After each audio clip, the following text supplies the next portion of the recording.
This week's episode of Our Last Crusade, or The Rise of a New World, has probably the best flow, the best structure, the best narrative hooks out of any of the episodes, and honestly, this anime oozes quality. Maybe it's not the most original, maybe it's not the most creative, but I mean, you can tell the team behind this project is passionate because visually it's just as striking as some of their best works over the past year. And it really does feel to me like the harmony of all these characters and relationships and these plot points are really coming together to create something quite interesting. There's room for improvement, and there's definitely some characters that I'm thinking about that don't necessarily need to be here, which will get discussed out a bit later in the review. But I honestly feel like this show deserves far more praise than it's getting. That if this was a season that was similar to either last season or spring or winter, any of the seasons that came before fall, because fall is arguably the best season of the year, it has the most quality content, sequels, new ideas, it just screams quality. So it's going to get overshadowed for a lot of those bigger names. But if this was in any of the other seasons, I think this would be one of the more talked about and one of the more popular shows of the season because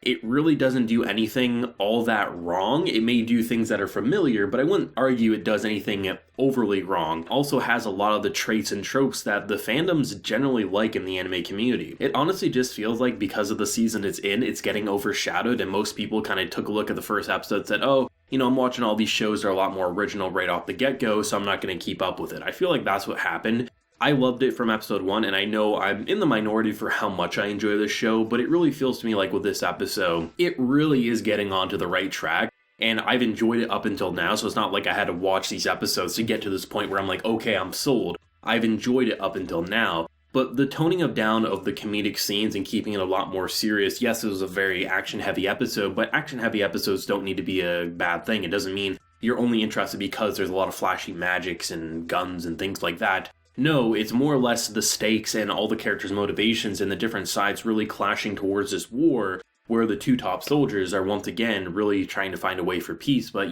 peace is never going to be an option. I really like this episode and just how insane and twisty-turny it kind of felt.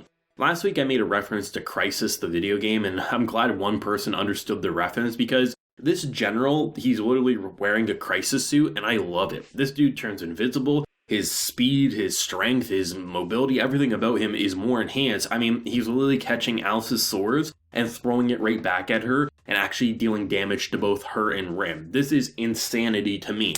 This dude, I don't agree with his thought process of just bomb him and then talk later, but you can't deny he's badass, he's bad to the bone, and probably is one of the strongest characters we've seen thus far. You can argue that, well, his suit's probably doing most of the heavy lifting. Doesn't matter. I mean, you can use magic, you can use swords, you can use suits, it doesn't matter. As long as you're getting the job done, it's clear you got some skill, and it's not like the suit makes the man makes the suit sort of a situation. And I really liked his idea because in this episode you get this betrayal with Captain's friend who she seemingly is known for a very long time, turns out to be a witch, who didn't see that coming.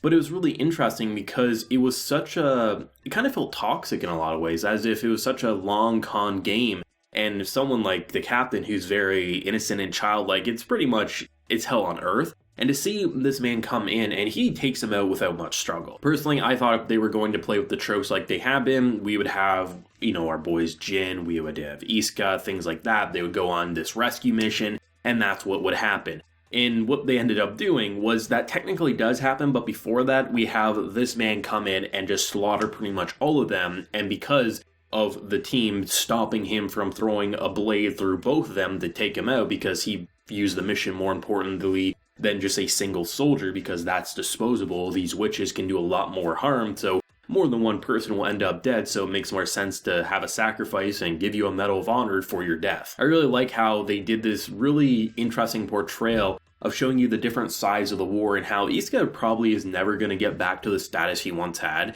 And I'm starting to understand why he was so okay with freeing a witch back in episode 1, which got him thrown in jail. Because it's not necessarily that he looks at the witches as these nice people, but rather not everyone needs to end up dead, and when your higher-ups are saying, oh, if you have the option to kill a very powerful witch, and there's one of your soldiers standing in the way, if it means killing both will stop this, do so because that witch is probably going to kill 1,000 people. You can really start to understand his personal motivations and why he doesn't really feel the need to rise to the occasion and really become where he once was in terms of his rank and things like that, because this isn't a side that he necessarily wants to fight for. The reason he's on it and the reason he is fighting is because he wants to find a peaceful solution, but I really don't see how peace could ever happen. This is a show that's constantly making you question, is there going to be an all-out war? Is there going to be peace? And you know Alice and Isuka are going to work together, but it's honestly uncertain. Even if they did work together, what can they do? They're both very powerful, but going up against two sides like that, I don't see how you can do it, especially when you are introducing these masked people, one of which apparently has abilities that can even surpass Alice's herself, which Thorns and what she was doing, it definitely gives me the impression that it's not all talk, it's honestly they can back up those words. And then you have another who almost just destroyed everything towards the end.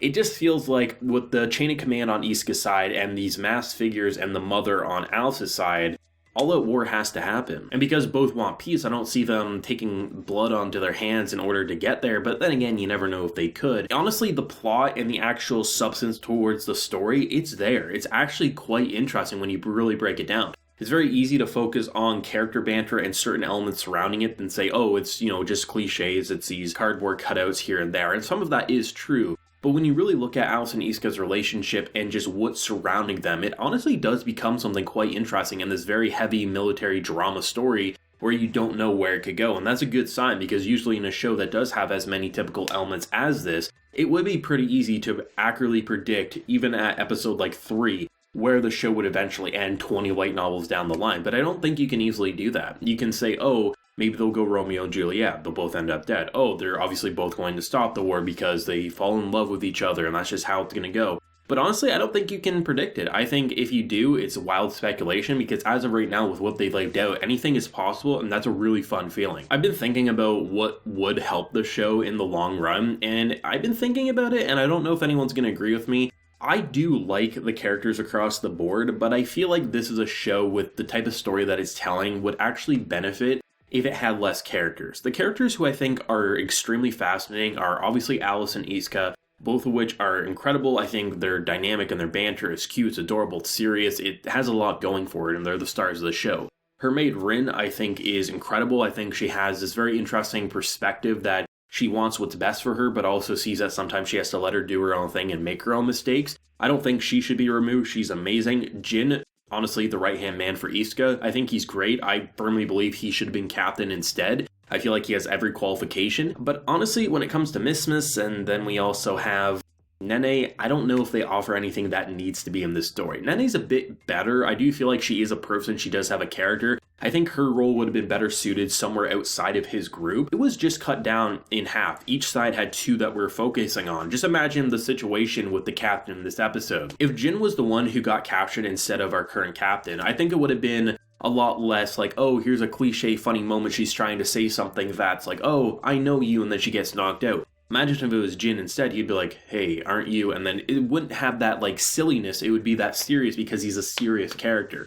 I think those four would make the show honestly closer to perfect than it currently is, because I think it is a great show. But what the dynamic currently has with the Isuka side, I just feel like it can be a little too goofy and silly. And the captain, as much as I do think her persona is fun, she is a copy and paste template so far. Obviously, the light novels could change that, she could be a lot more fleshed out. But going off the 5 episodes for the anime, I kind of wish it was just those 4 characters. Someone like Nene would be on like maybe the high command or something like that. Just reposition her, because I do think there's potential with her. And you can honestly argue the captain and Nene both could just be separated from the current group. They could know our main character, but maybe just do things indifferently so it wouldn't be as tropey as much as it is. So in terms of the production, this was visually stunning. The number of times the ice or the thorns and just the explosions, this show has no right to look as good as it is, and I'm not saying that because the story or the characters are bad. I do like both, but I just feel like, what did we do to deserve such a high quality production? But then again, this studio really knows how to make magic look exceptional, never feel like you're reusing assets. I mean, how many times have we seen Alice's ice magic, and they're still finding new ways